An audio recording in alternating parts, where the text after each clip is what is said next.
This little organ at Phoenix College means a lot to us because it's one of the original organs that was installed in Phoenix in 1921. It's still here, most of it's intact, and still usable here in this auditorium. It's suffered many years of neglect, water damage, misuse, being left out in the weather, a lot of different things, but it's still here. And our club was able to come back through after all these years and put it back together. We're now bringing it back to the voice it once was when it was originally installed in the theater in the Rialto, downtown Phoenix. The organ itself is originally a 2-manual, 9-rank Wurlitzer, model 210, and it's now going to, when we're done, be 2-manual, 12-rank Wurlitzer. We're adding a post horn, a solo string, and an oboe horn to the organ. So it will have great sound, very well balanced. It will sound beautiful in this auditorium. The organ is high up in its chambers, so it does get out very well. It's a fun organ to play. It's not real slow because it's not a humongous big auditorium.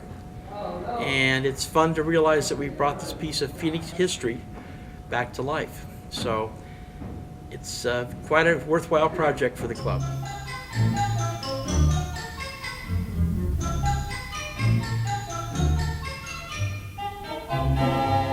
The organ was originally installed in the Rialto Theater, downtown Phoenix, 1921, opus number 408.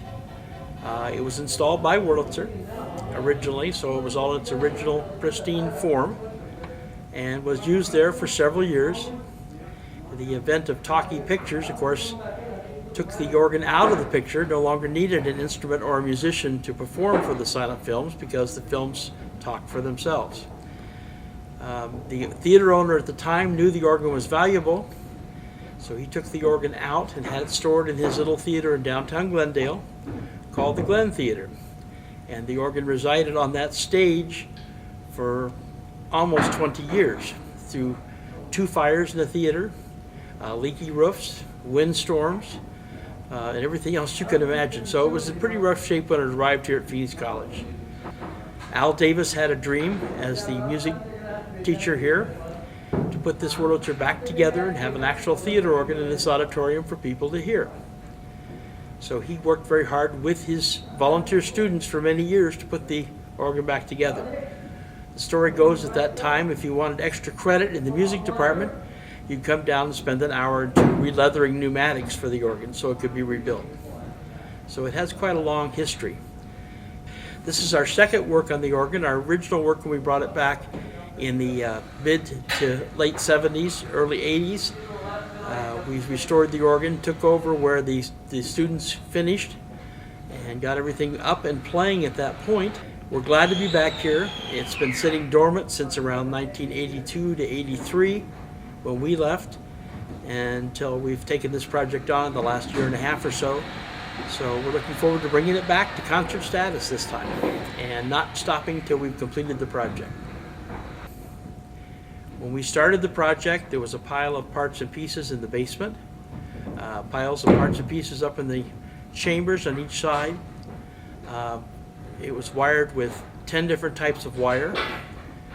There were wind lines mostly made of flex and vacuum cleaner tubing, so it was a little lacking.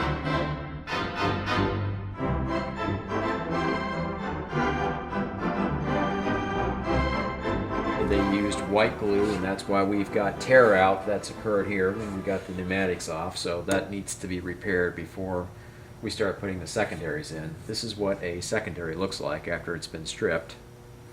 We're going to clean it up with putting it through the large sander, and then reassemble the whole chest again with the proper leathers and the proper glues, and test it, put wind on it, and hopefully it'll be reliable for the next 50 years.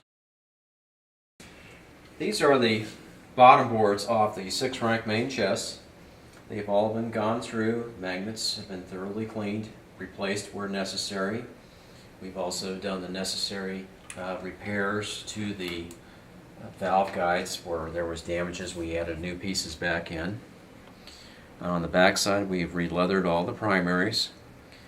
There are new valves installed inside here, and everything has been readjusted, re-regulated, and wind tested, so it is ready just for wire, and then it will be put on the bottom of the chests.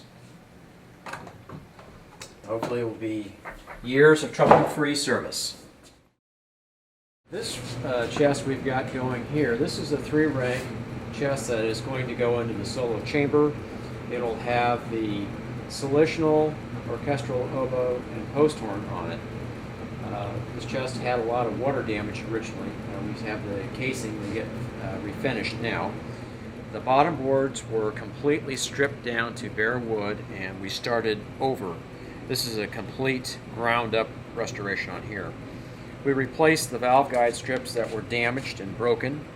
Each of the magnets has been thoroughly cleaned, has a new gasket below it, and each of the valve stems has been replaced with new valve stems and new valves inside.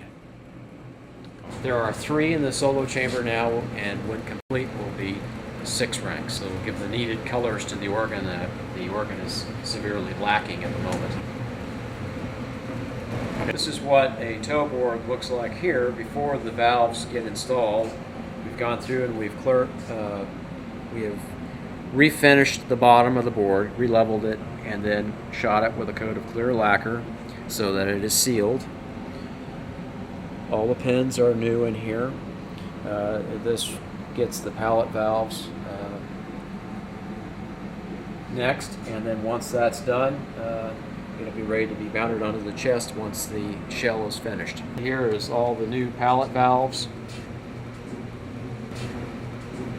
and each of the pallet valves have been re-leathered too, so it's a brand new valve going on here. We hope to have this chest totally complete and installed in the chamber by mid-October. The 6-rank main chest is in the pipe chamber already, up and on legs. Very shortly we're going to be mounting the 3 regulators underneath and doing the necessary winding. We've also completely rebuilt the large Wurlitzer trim here. It's been recovered, all new gaskets, new primary on it, and we also rebuilt a small Kimball trim here that Warren Beckhofer bought for the club and donated it. So that's all been recovered and it's ready to go also. We've also made the proper new tie board for the strings up in the main chamber upstairs. This will hold the 24 notes that are offset on the VDOs, replacing the other building lumber that was up there before. On the floor in front, we have the rebuilt board-on chests, 16-foot board-on chests that go up in the main chamber. They will be going in very shortly. And recently we received from Bill Carr the new 16-foot mitered Wurlitzer board-on pipes that will replace the original redwood set that was damaged by the heat and years of neglect up in the pipe chambers. Over in the corner over here we have the 8-foot offset for the concert flute, and that chest has been gone through and renewed inside. And on the floor is the 24-note VDO offset, which has also been renewed throughout on the inside.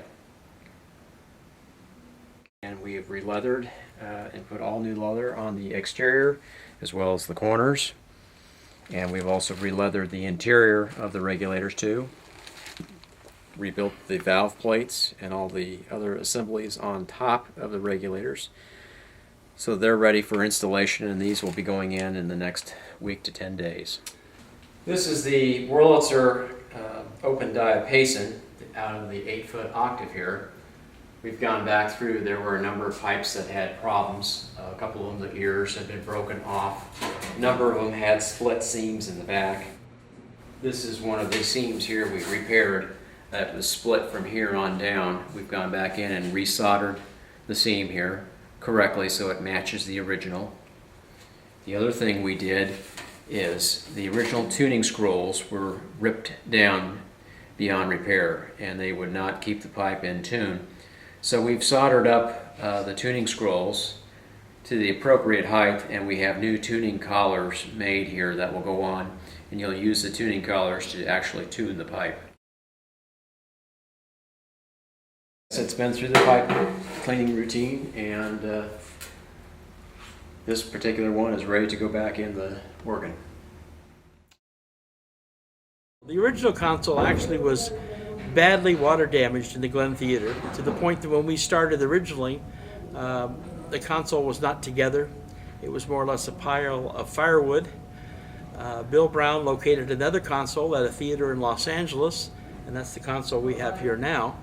And that replaced the broken console. We used the same stops and all the information from the original console, so it's as original as we could get it without having the same case. There's a crew busy in the chamber putting up a new wall. The walls in the chamber were originally just fine slats and drywall. Neither chamber is air conditioned or heated, and the work chamber they're working on now, the wall faced the west, and in the summertime it would get almost 140 degrees in that chamber. So by changing the walls, putting in an insulated wall, a solid wall with new finishing, we're going to get better sound quality out of the organ, plus it'll protect the organ for many, many years to come. This is the new blower. Here we go.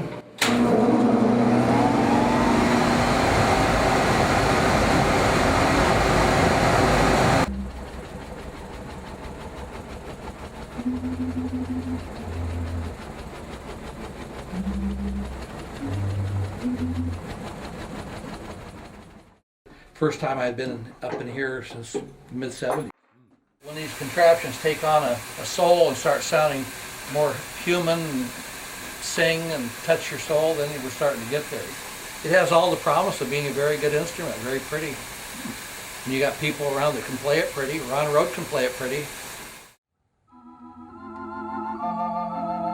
Here we are with 3 ranks playing with the new blower.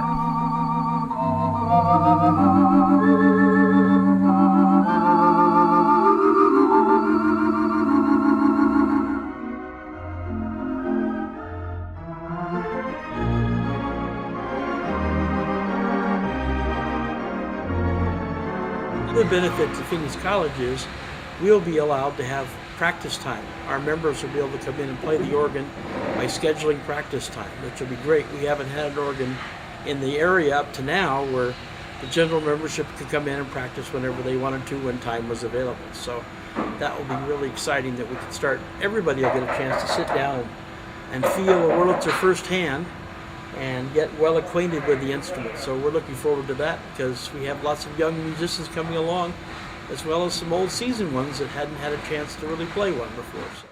Young organists, and to entice young people to come in to the organ club, as well as to expose them to the theater organ. There has been discussions that have occurred where they are interested in starting a school curriculum over there at Phoenix College to teach theater organ playing. Thank you, Adrian. Thank you. Thank you very much, Bill Carr. He's the president. You're certainly of our, welcome. Hope to talk again sometime. President of our Valley of the Sun chapter of the American Theater Organ Society.